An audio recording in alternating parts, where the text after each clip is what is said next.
Let other join in the meanwhile. So Abhishek, you can start the meeting. Okay.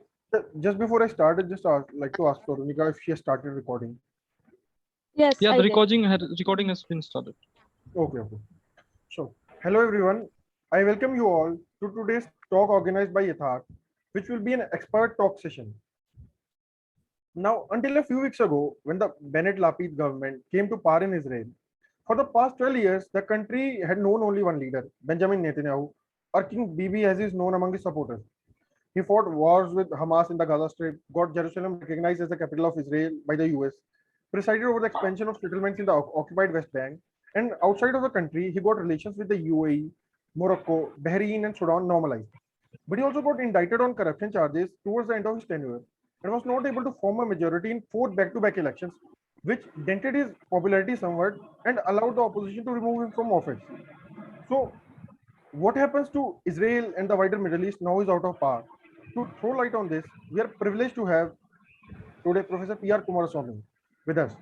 Professor Kumaraswamy teaches Israel and contemporary Middle East at the Center for West Asian Studies, School of International Studies, GNU.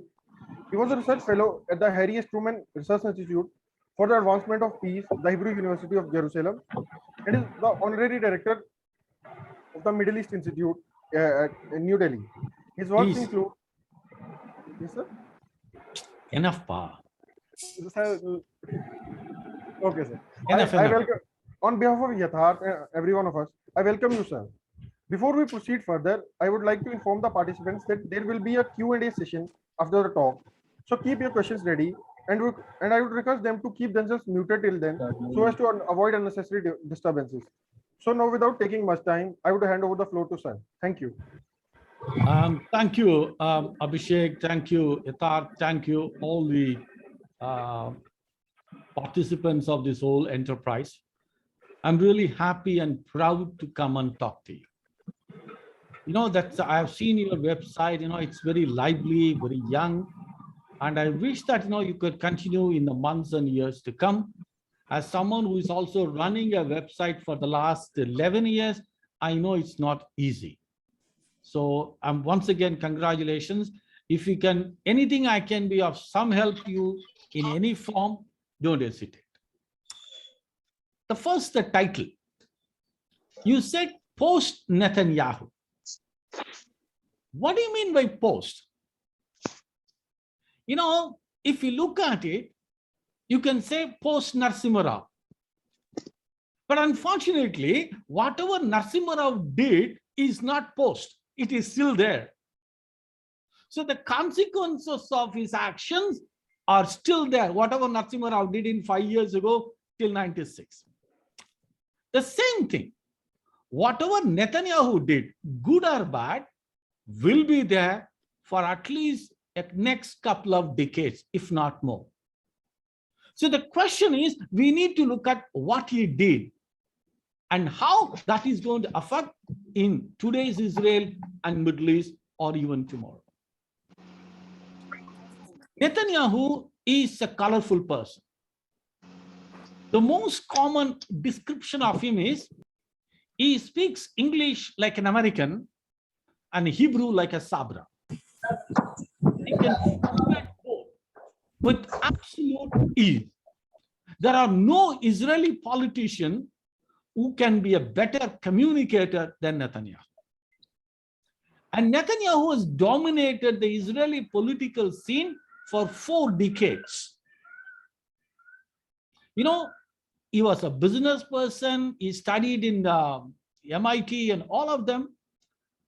But his entry into politics began in 82 when he was made the deputy chief of mission in Washington, when Moshe Aarons was the Israel's ambassador. And when Moshe Aarons came to Israel after finishing his term in New York, Netanyahu becomes the Israel's ambassador in New York to the United Nations. Then he comes to Israel, 1988, becomes a deputy foreign minister.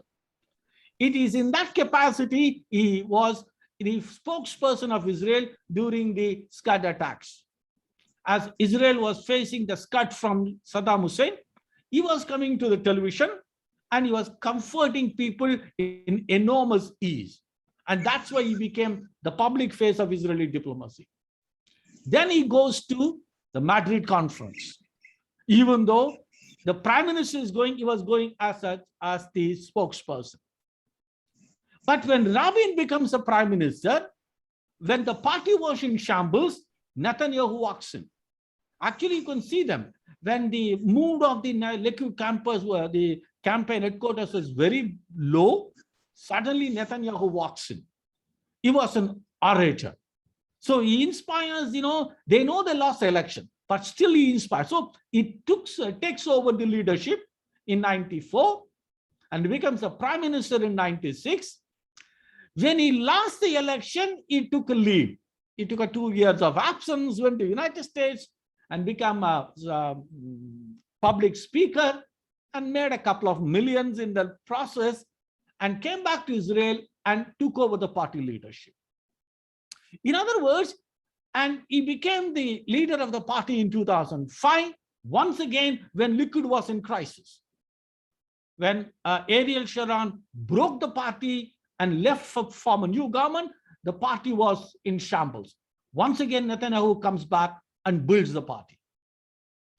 And the rest, as Abhishek was saying, he was the longest serving prime minister for 15 years. If you include the 3 years in 90s and 12 years now, he has the longest serving prime minister. And he has been able to influence Israeli society beyond recognition.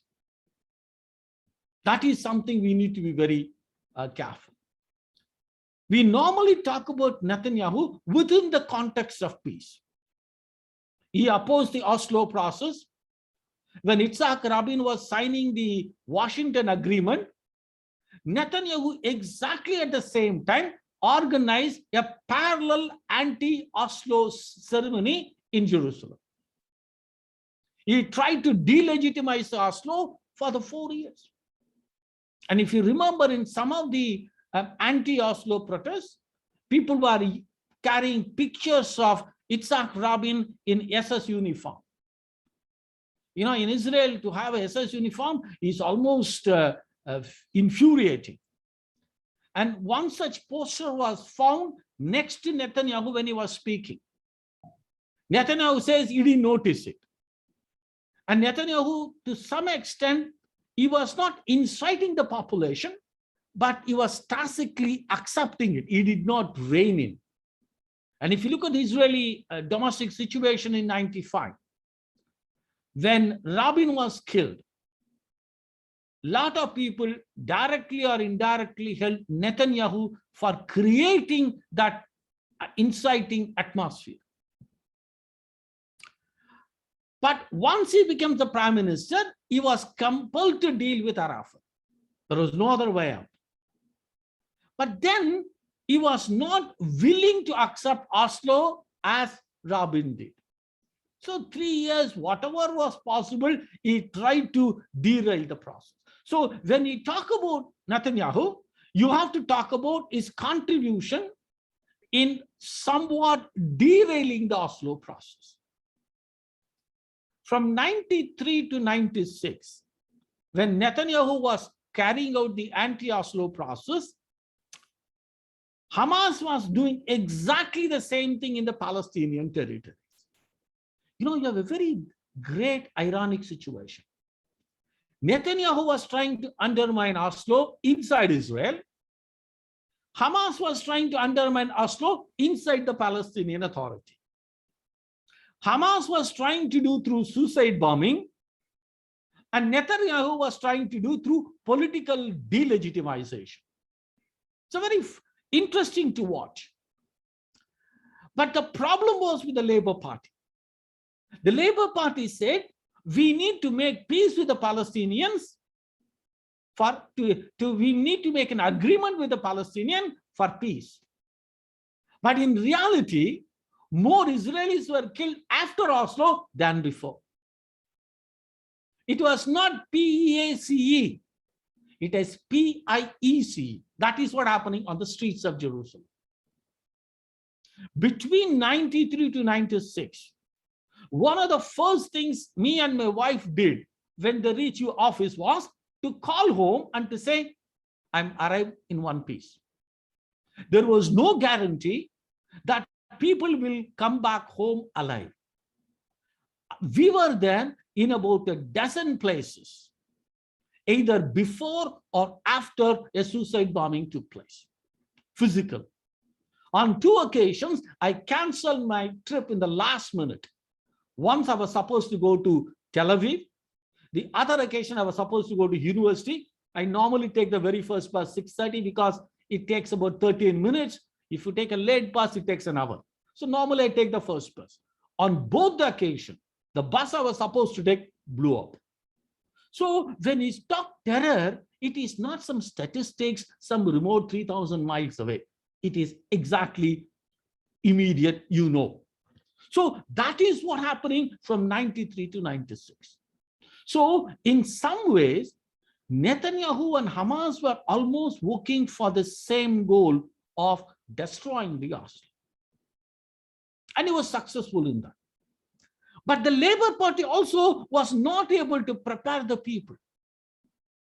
And that is why if you look at Labour Party today, there is a single digit. There are only 7 seats, which is better than last time. Last time they got 3 seats. A party which dominated Israel was completely decimated, largely because you are not able to follow an effective peace policy. And that is why Netanyahu comes to power. But when Netanyahu comes to power in the first time, he was, I would say, little inexperienced. He was only a deputy minister. He never had a cabinet position. So therefore, it took some time for him to adjust to the Israeli coalition politics. And people used to call him, in Delhi, all the drivers never follow the lane. It's a zigzag. So in Israel, they used to call him zigzag prime minister. He will move from one to the other simply because he wants to save the day.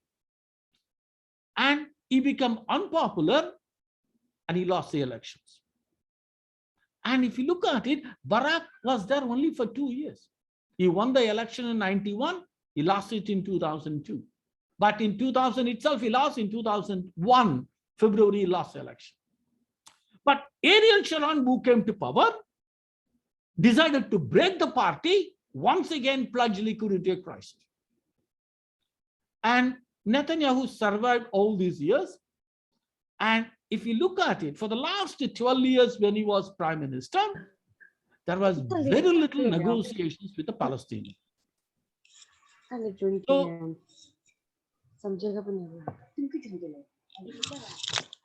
Please mute yourself, whoever it is.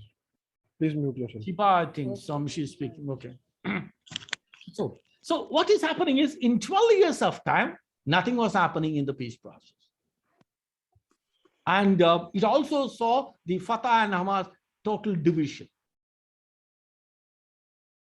And Netanyahu's refusal to take part in the negotiations largely brought the Israeli-Palestinian talk to a halt.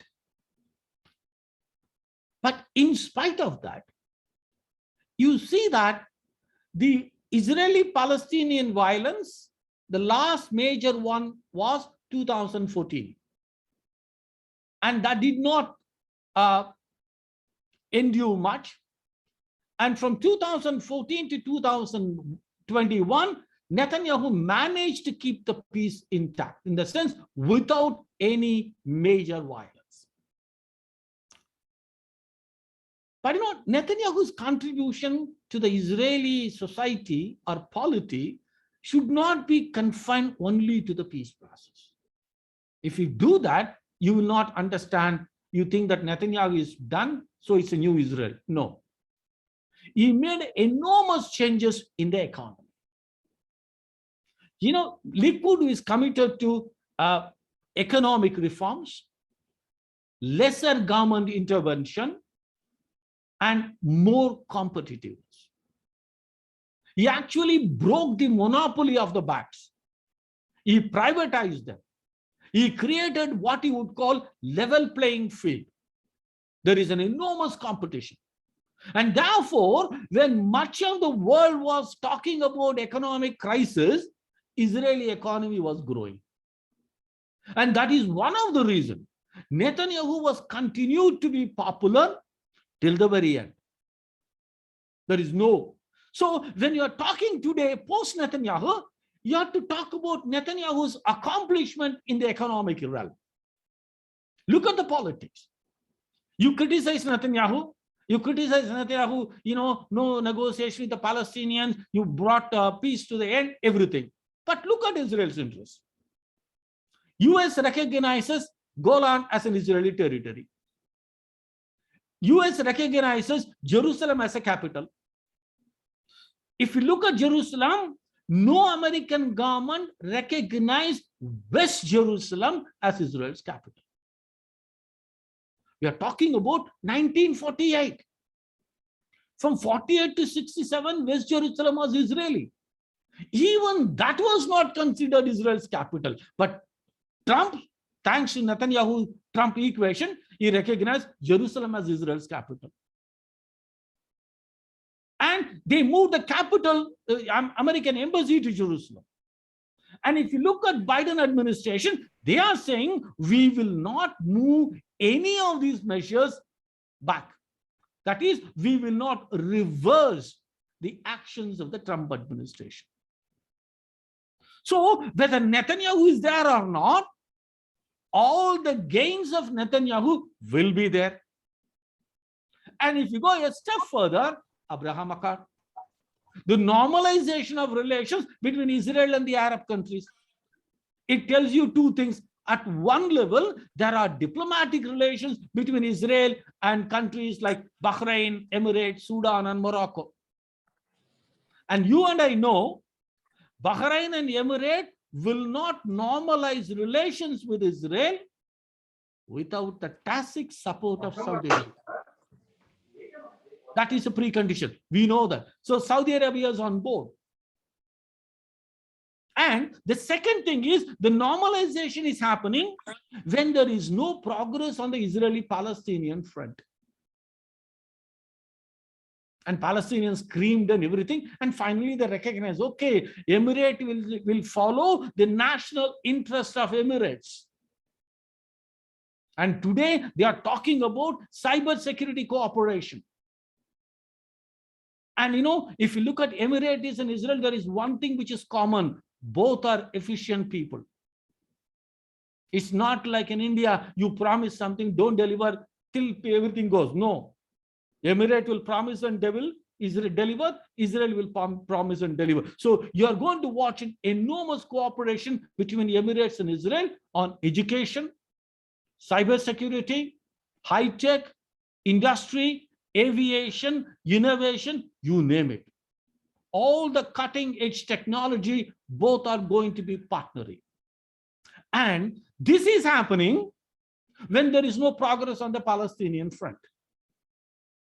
In simple English, the normalization of relations between Israel and the Gulf countries tells you it is no longer an Arab-Israeli conflict. It is an Israeli-Palestinian conflict. Once again, this is, people are talking about it for the last 30 years. People actually said since 67, this is the situation. And if you look at it, after 74, there is no war between Israel and an Arab state. But under Netanyahu's watch, it becomes a reality.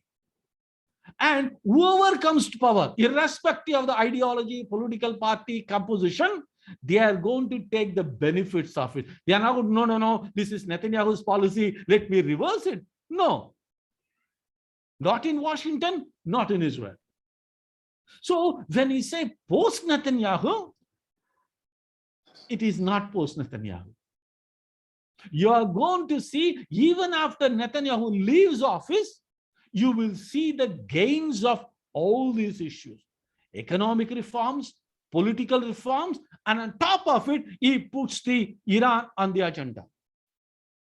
You can question the way in which Netanyahu handled the Iran fight.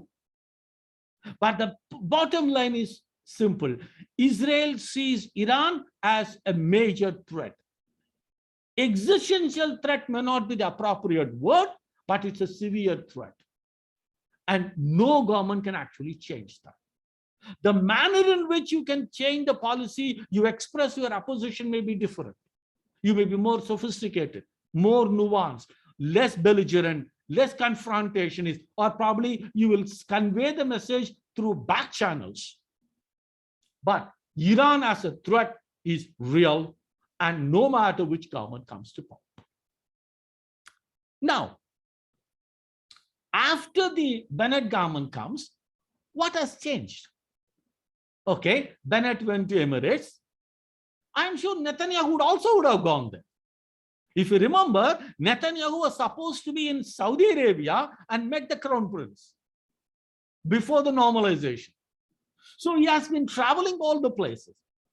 More importantly, under Netanyahu, since nothing was happening on the Palestinian front, foreign policy or a foreign ministry was more active in cultivating other countries.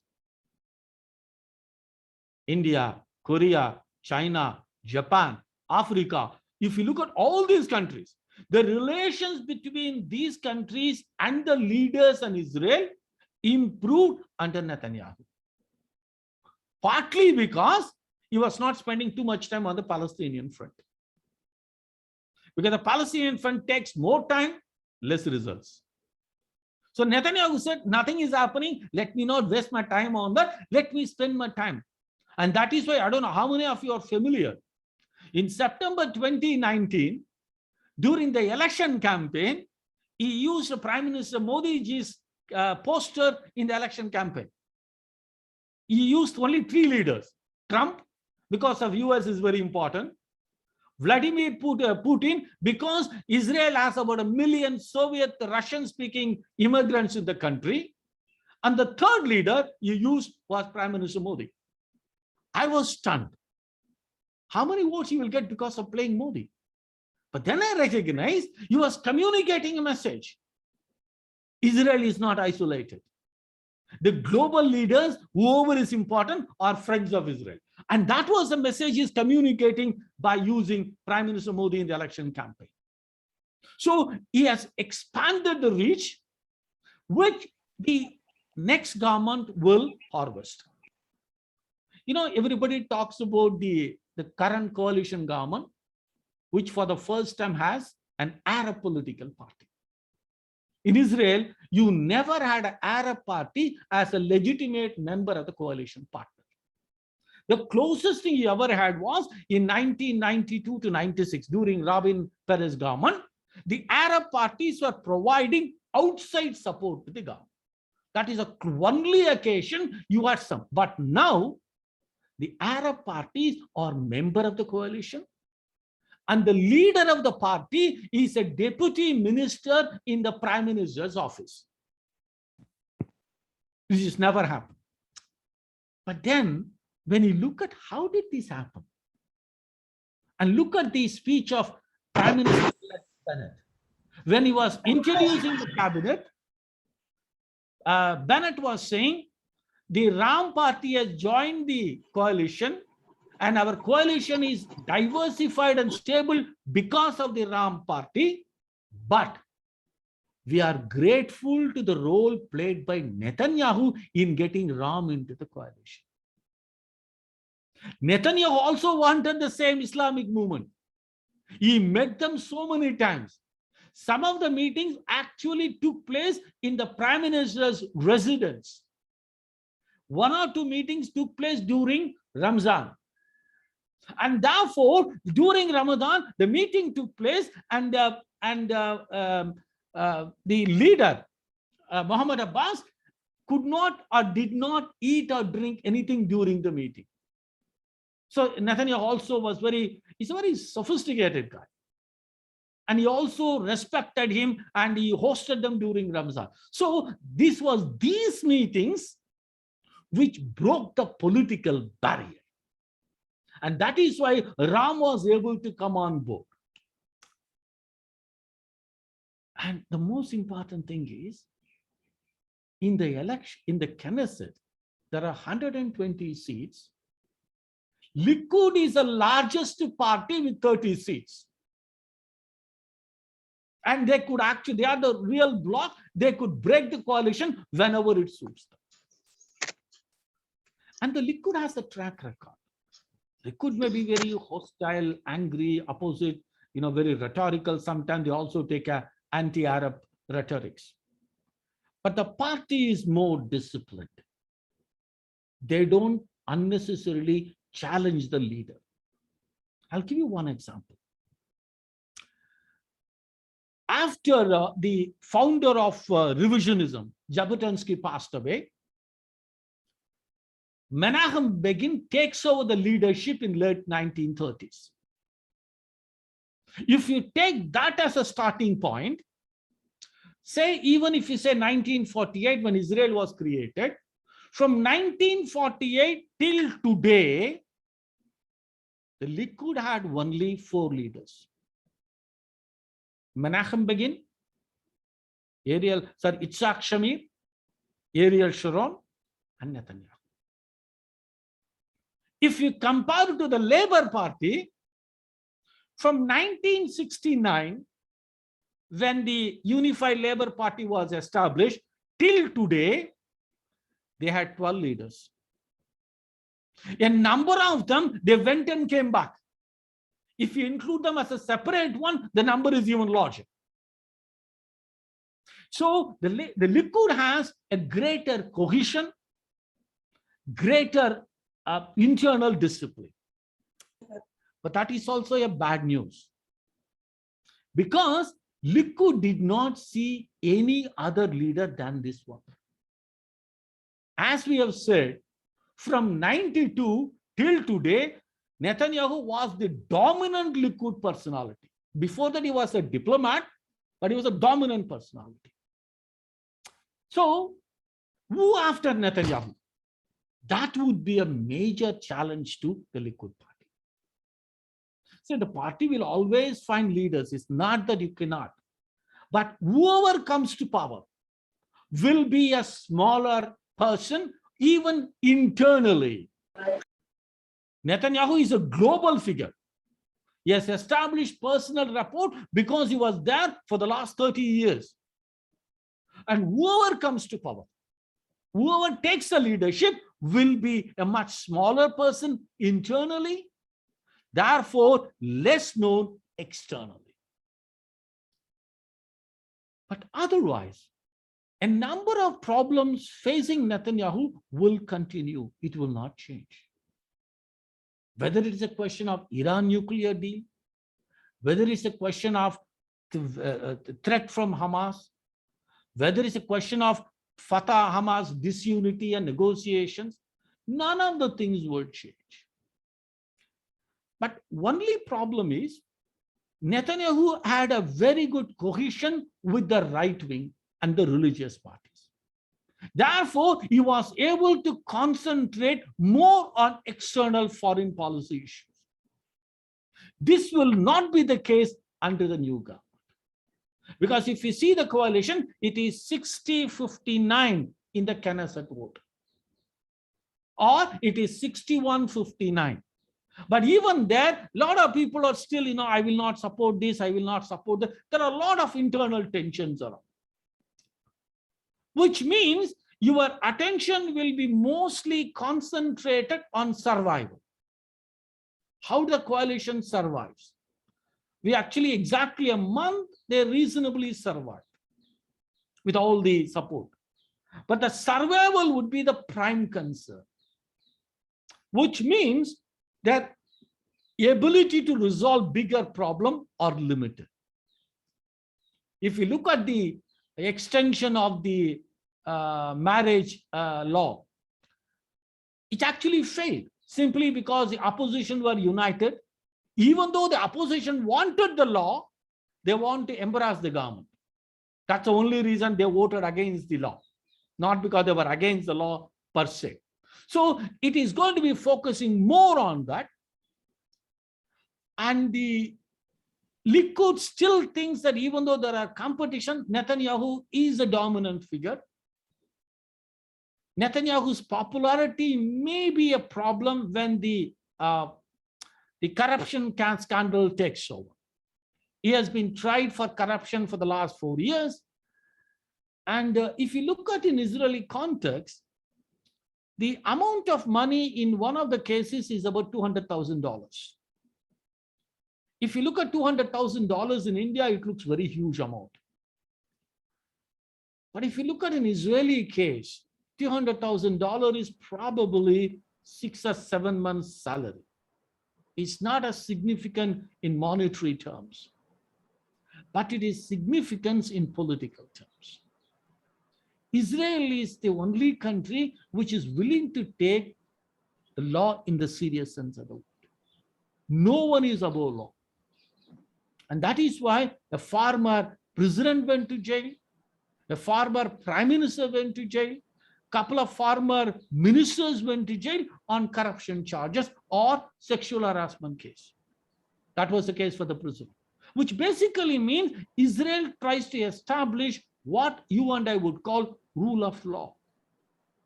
It is in that context you should look at Netanyahu's trial, not because, oh, he's a corrupt guy. No. If you look at the corruption as a criteria, most of the Middle Eastern guys should be in jail. You can actually have a cabinet in jail. But in all these countries, you get away with it. Corruption is not an issue. You are the law, not the law is under the ruler, not the ruler is above the law type. The law is not supreme, the ruler is supreme. So that was the context in which it is done. So if you look at in broad context, Netanyahu might have left the office. You might have left the Balfour Street. But his influence is very much there, not only in politics, but also in the economic realm and also in the foreign policy realm. The challenges that Netanyahu faced are very much there. So you can, it is in a number of ways, they have to improvise on Netanyahu's policies. You cannot simply say, I'm going to give an alternative. That means that no, you are renouncing Golan Heights. You are no, American embassy can go back to Tel Aviv. That is what the alternative would mean. So I don't think that Israel is what, even though, in the 1970s, there was an article in EPW. It ran something like that. Foggy bottom, go home, but take me with you. If I had to say today, Uncle Sam, go home, but take me with you.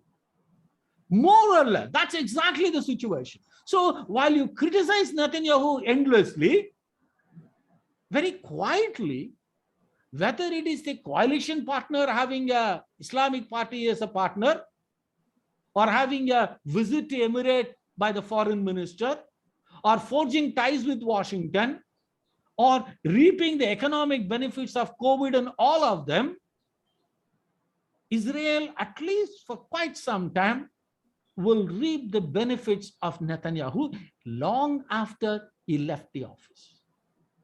I will stop at this point of time. I'm more than happy to answer any questions, comments you would like to say.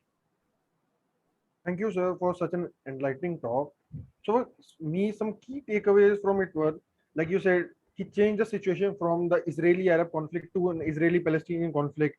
He put Iran on the agenda that it was the main threat to Israeli security. Then the important thing was also there that it is not post-Netanyahu, which we need to understand. And then ultimately all his gains will be there. And at the end, he might have left office. His influence still very much remains and would remain in the decades to come. So before moving to the Q&A, the participants who want to ask a question, I request them to use the raise a hand option so that I can announce their name and the process is smoothened.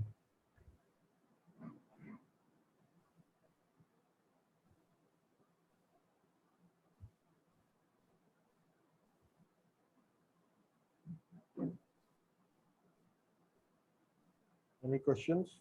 Oh yes, who is that? This is Yes. Apurva. Okay. Oh Yes. God. Oh God. Oh God. One by one. Okay. Yes. Apurva, go ahead.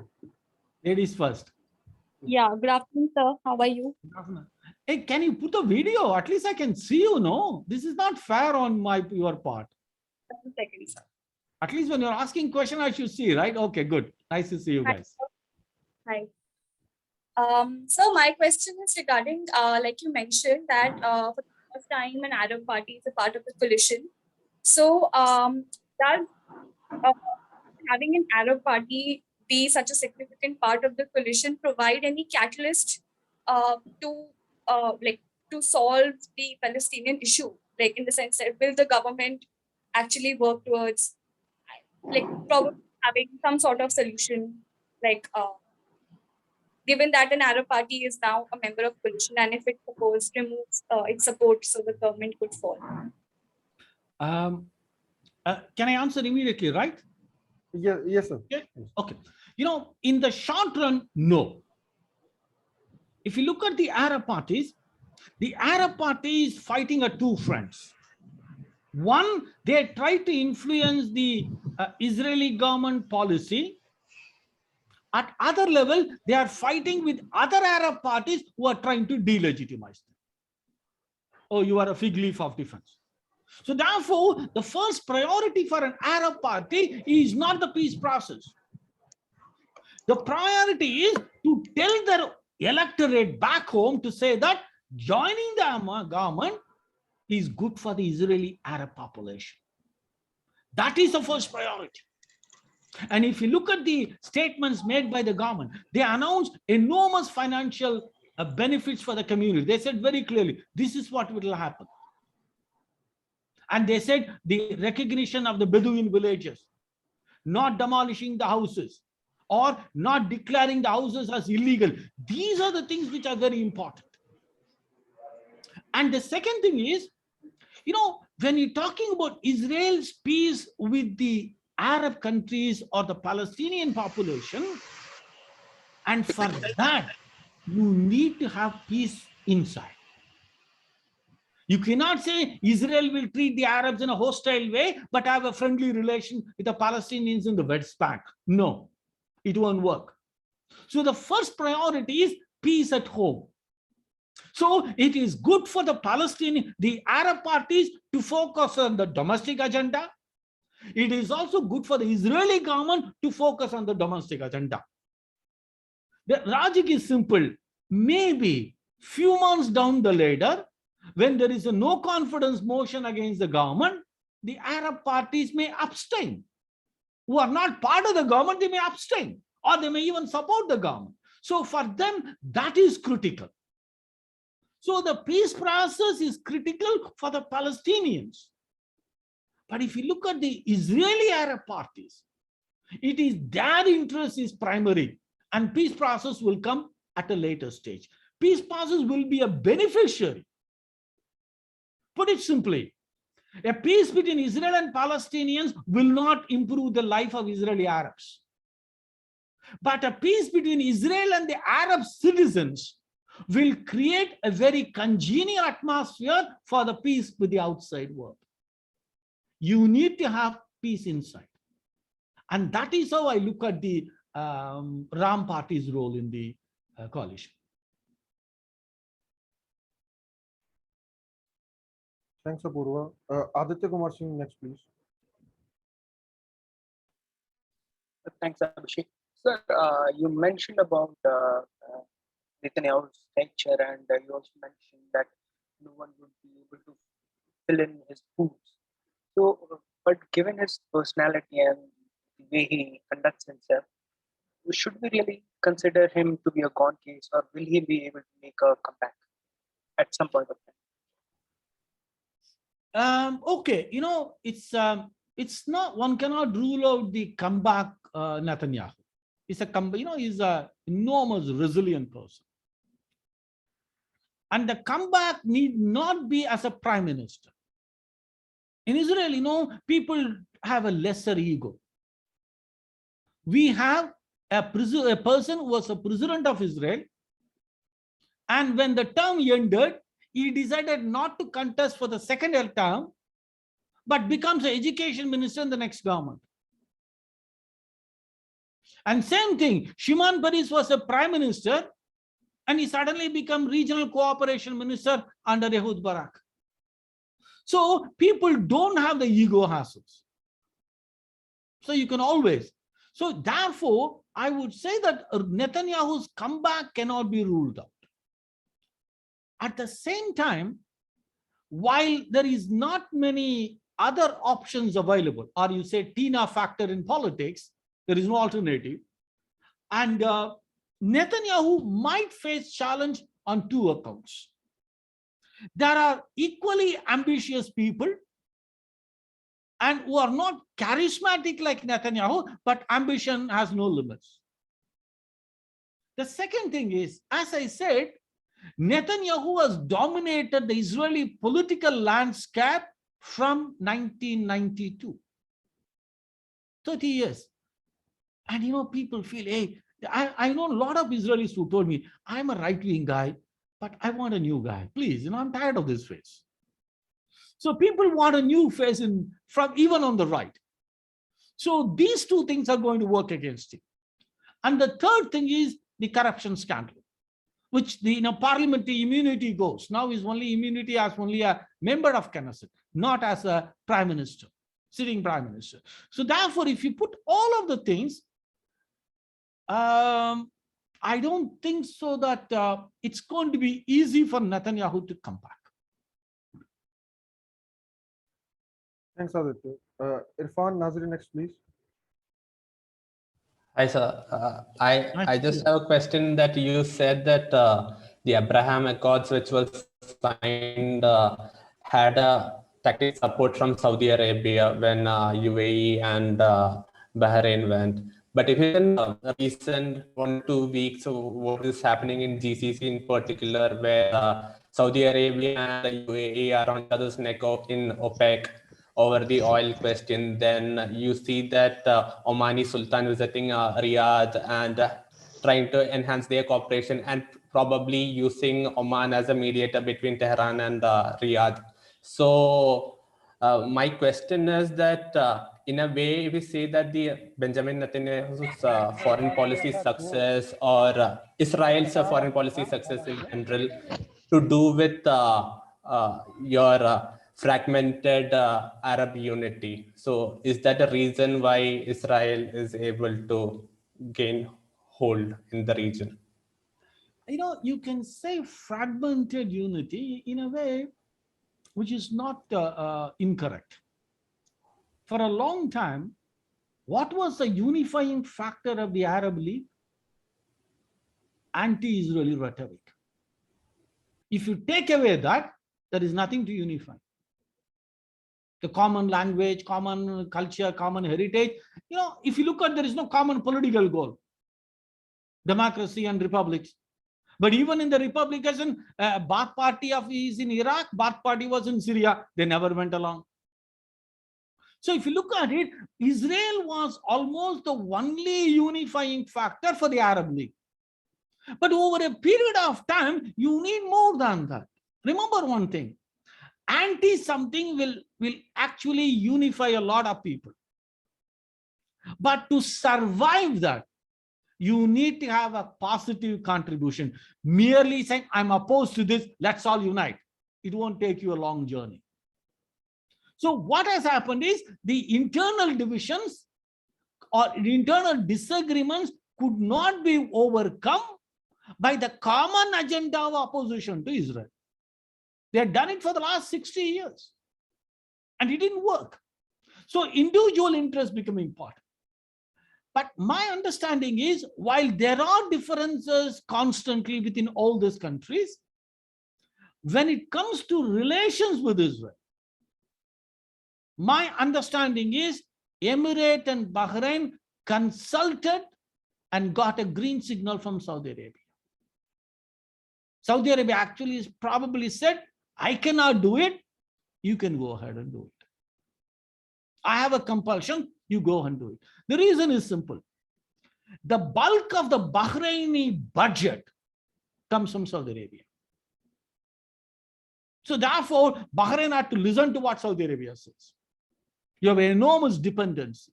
Similarly, Emirati ruler and the Saudi ruler are in great agreement on a variety of issues.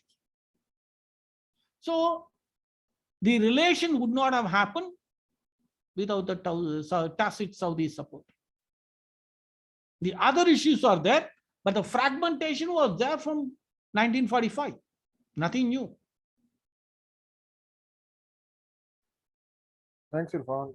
It's Kelvin Benny next, please. Hey, sir. Am I audible? Yes, but you're not visible. Sir, Good. sir, my doubt is something related to South Asia. I means that I want to know about if you can give a brief picture about Israel-Pakistan relations. Because the thing I am asking this is that I have, in a brief, I have read about existence of secret relations between Israel and Pakistan. So what is the possibility of Pakistan normalizing its relation with Israel? Could you shed some light on it? Okay, about 20 years ago, I wrote a monograph on Israel and Pakistan relations. It was published in Israel 20 years ago, 2000. To cut the story short, Pakistan and Israel had a tacit exchanges right from even before 47, even before both states were established. There were contacts and dealings over a period of time. There are two difficulties. Within Pakistan, the realist school talks about, everybody is having a relation with Israel. The Palestinians have relations with Israel. The Arab countries are moving relations with Israel. India has went and established and strengthened relations, and China is doing it. So why should I be alone? Let me also join and benefit by that, or minimize the damage. That is one school of thought. The second school of thought is we are more Arab than Arafat. Because, if you look at it, even when Arafat is ready to do, we will not. Read, if you look at the writings during the Oslo process, they were using all sorts of abusive terms against Arafat. So the conservative element thing, even if the Palestinians were to do it, we will not abandon the Palestinians. More Catholic than the Pope. So therefore, and that level is it. So therefore, it is a tussle between these two schools. So the pro-relations one often make a statement, write articles. Sometimes they make a visit to Israel. The anti one equally do demonstrations and everything. And Israel is also dealing with Pakistan in probably mostly in the United Nations. That's my understanding. And yes, sir. Sir, can I interrupt? The thing is that, as far I understood, Israel and Pakistan have a tacit understanding during the Soviet invasion of Afghanistan. Because I have read that the weapons captured from PLO were transferred to the Mujahideen. So actually, geopolitics may force them to cooperate tacitly, if there are any. Sir, pardon my error if any. I am not an expert. So my question is that now Iran is Israel's one of the greatest enemy. And regarding Iran and Pakistan, I think many Arab nations are using Pakistan to create issues inside Iran, like that Jundallah, militant group Jundallah. So will Israel use Pakistan? It will be a quid pro quo agreement, because they will give monetary or other incentives to Pakistan. For Pakistan, I think the money or other issues matter, because that's why they will they will be pragmatic in that. So will there any chance of tacit Pakistan-Israel understanding regarding Iran?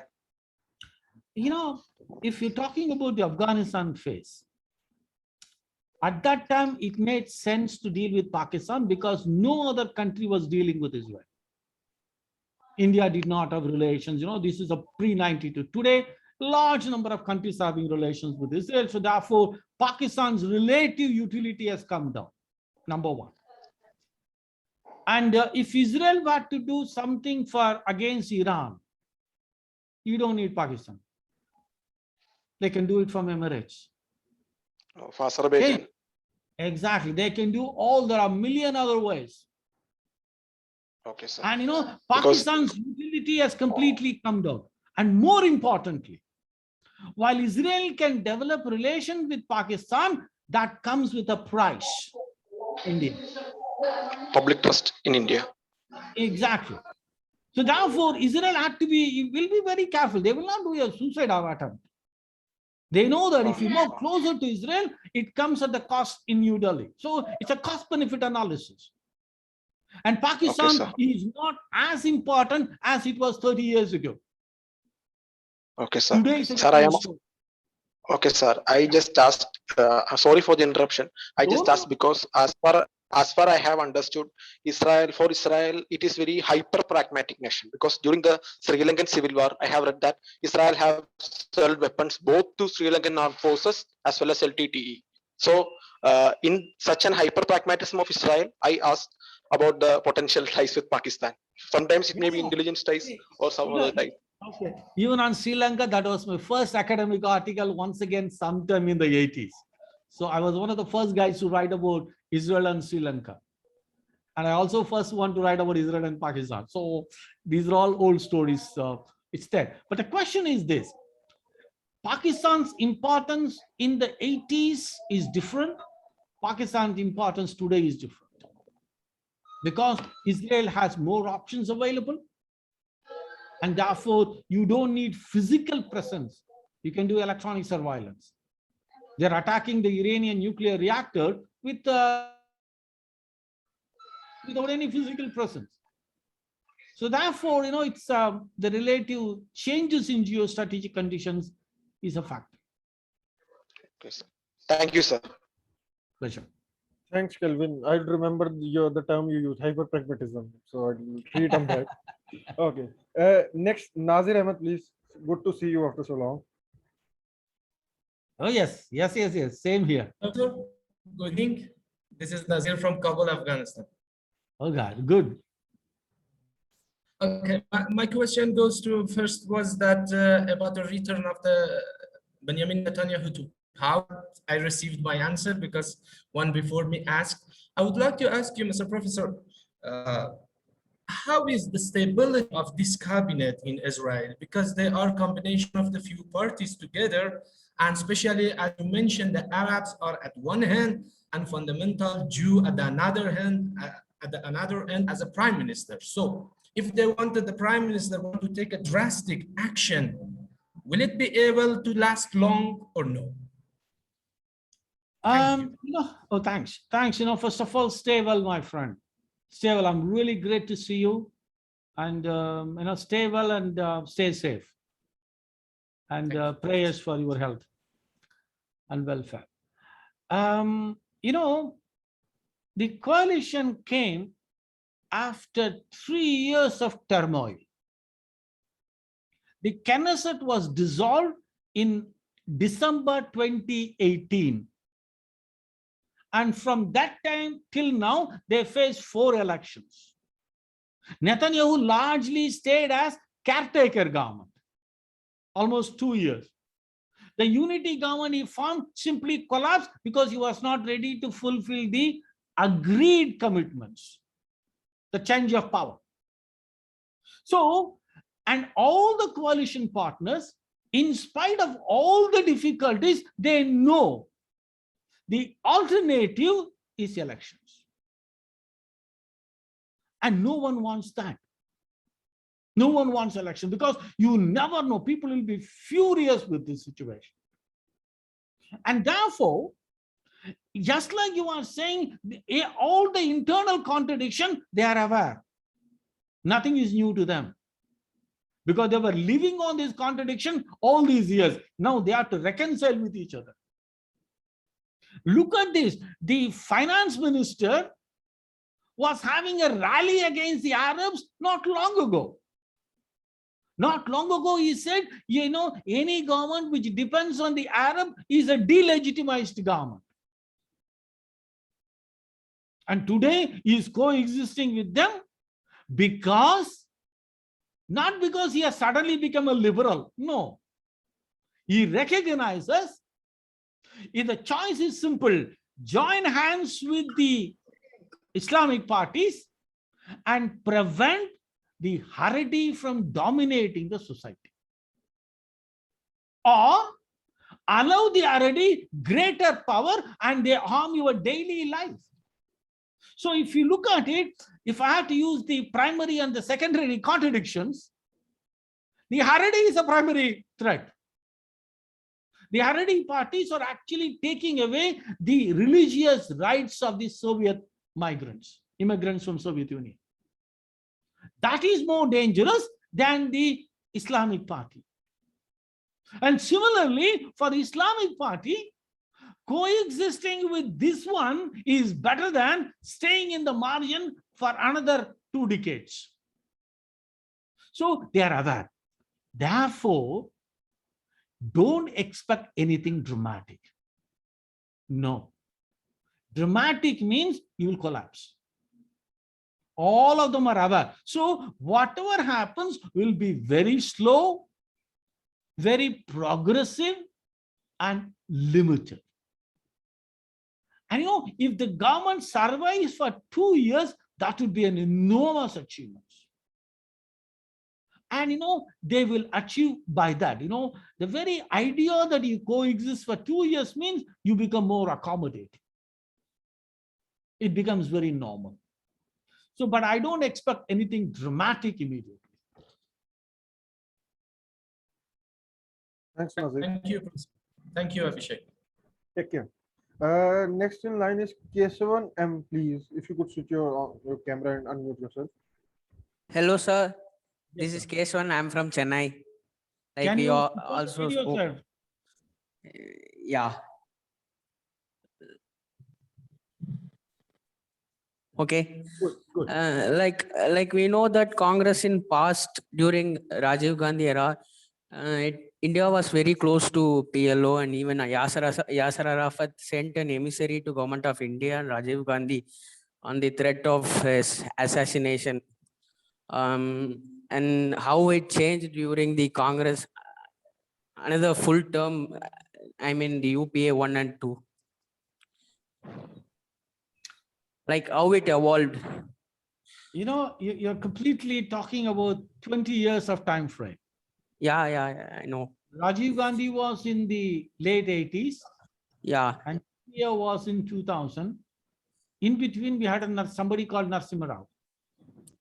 Okay. Narasimha Rao normalized relations, but if you look at it, the real issue is the global politics. Okay. The change of the Cold War, end of the Cold War, and the radical transformation of international order was the key factor which enabled India to abandon the pro-Palestinian position to more middle ground. That transition happened because end of the Cold War. Oh. Sir, thank you for your answer. Romba nandri, sir. Thanks. Thanks, Kesavan. Next in line is Kaushal Raj, please.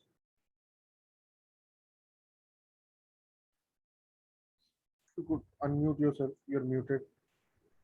Hello, sir. I'm audible. Audible, but not visual. I cannot see you.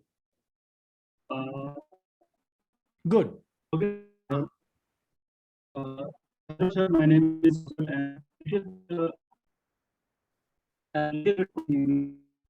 So. Switch off the video. The audio is a problem. Switch off the video. The lines seem to be bad. Switch off the video so that the line bandwidth seems to be small. Okay. Okay, sir. My question is that what is the difference between PLO and Hamas? And what is the difference between their ideology? Between? And if you see that, what is the difference between PLO and Hamas, and what is the difference between their ideology about Palestine? Okay. And here is one more question, sir.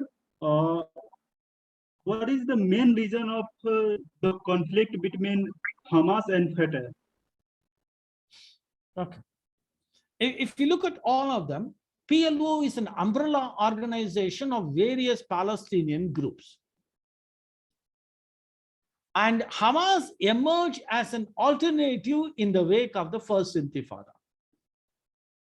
And the basic idea is, over a period of time, the PLO has adopted what you would call political pragmatism. It was ready to coexist with Israel and eventually accepted the two-state solution, that is, Israel and a Palestinian state existing side by side. For a lot of time, Hamas looked at the whole Palestine as an Islamic Waqf property, and it has not been completely reconciled to the idea of coexisting with Israel. And that is what, if you look at it, the idea is you want a Palestinian state, yes, along with Israel or in place of Israel. That is largely the difference between the Fatah and Hamas. One wants to coexist with Israel, and the other still not ready to coexist with Israel. These are the basic difference. That is why the Fatah and Hamas also have a dispute over what kind of Palestine in terms of territorial limits and in terms of political ideology they should have. That is what the real issue is. Okay, sir, but if we look that Fatah is supported by United Kingdom and United States of America. Which but one? In other case, Fatah is supported by United States of America and United Kingdom. But in the other way, Hamas is treated by terrorist organization all over the world. Before few days, in the conflict between Hamas and Israel, there is no one country that who supported Hamas directly. If we see that in Hindi पर्दे के पीछे, many more countries supported Hamas, but not in the direct way. No one supported him. So, what is the future of Hamas in Palestine in future? There are two options. Because Hamas is militarily very powerful, it has the ability to undermine any peace agreement. You cannot have a peace agreement without Hamas. It's impossible. At the same time, Hamas is not ready to coexist. So you need to find out a compromise whereby Hamas dilutes his position and the international community coopts Hamas into the peace process. The only way that is possible is somehow Hamas is brought under the Palestinian Authority. You are trying to undermine, because what Hamas is trying to do in fighting Israel, you are not only fighting Israel, you are also undermining the Palestinian Authority or the PLO or Fatah. So this is where the international community had to be careful. You need to bring them together, but without undermining the Fatah and the PLO. That is the real challenge. Okay, thank you, sir. Thanks, Kaushal. I'm afraid we are running out of time, so I'll just take one question that's from Badal Waghela. If you can go ahead, please. Hello, Mr. Professor. It's great Yes. to hear you. My question is in the relation between Israel and China, because China is nowadays more attacking on Israel in various platforms. What did you say? I can't hear you. What is the second part? China is more attacking on Israel in various international platforms. So what is the relation between China and Israel in future? That's a very complicated relationship. And China has invested enormously in Israel. And we don't pay much attention to that. China is building a large number of infrastructure projects in Israel. It has invested in the very high-tech companies in Israel. So while the political criticism is one part of the story, but the other part of the story is the economic engagement in investment in China. I'll just give an example. Later this year, the Chinese company will have the right to operate Haifa port for 25 years. And Haifa port is normally used by the Fifth Fleet. So that is the kind of, you are talking about roads, rails, tunnels, and ports. They are built by Chinese companies. And some of the Chinese companies are actually active in Israel as well as in Iran. Israelis knew it. So Israel has been benefiting from China in a large way, economically speaking. So the political criticism is only one part of the story. That doesn't tell you the full picture. Thanks, Badal. Sir, I had a question on similar lines. What he asked, you told that they have such a large economic footprint. So how comfortable the US finds it, like ports, which was used by the Fifth Fleet, and then the roads and tunnels and everything?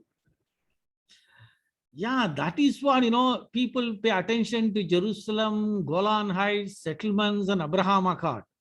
The same Trump administration was furious with Israel on China.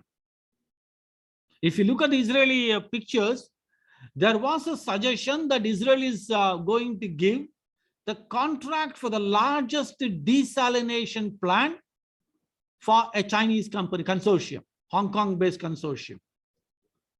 When the process was on, right in the middle of the COVID, right in the middle of the travel restrictions, social restrictions and everything, Secretary of State Pompeo comes to Israel and tells Netanyahu, this is not done. And Israel quietly said the contract went to somebody else. Similarly, the Americans are saying, develop 5G, yes. With the Chinese technology, no. So therefore, this is one of the tension between the Trump administration and Netanyahu, which normally we don't pay attention to that. That was very real. Thank you, sir. So we have come to the end of today's talk. So I'd like to thank you, sir, again. It is really a privilege to have you with us today. I thank, on behalf of Yatharth, all the participants who participated in the talk. So Yatharth will be back soon with such another edition of talk. Till then, take care, everyone. Can I have just one word, please, if you don't mind? Listen, Sure. I really enjoyed every moment. And I'm grateful to all of you. Thanks for giving me the opportunity. Thanks a lot, sir. Thanks a lot. Thank you, sir. Thank you, sir. Thanks a lot. Thank you, sir. Stable. Thank you, sir. Thank you, Bhagat. Thanks. Stay stable. Thank We will share the lecture recording later, Pallavi. Okay. Thank you, sir. Thank you, sir. Veronica, kindly end the meeting.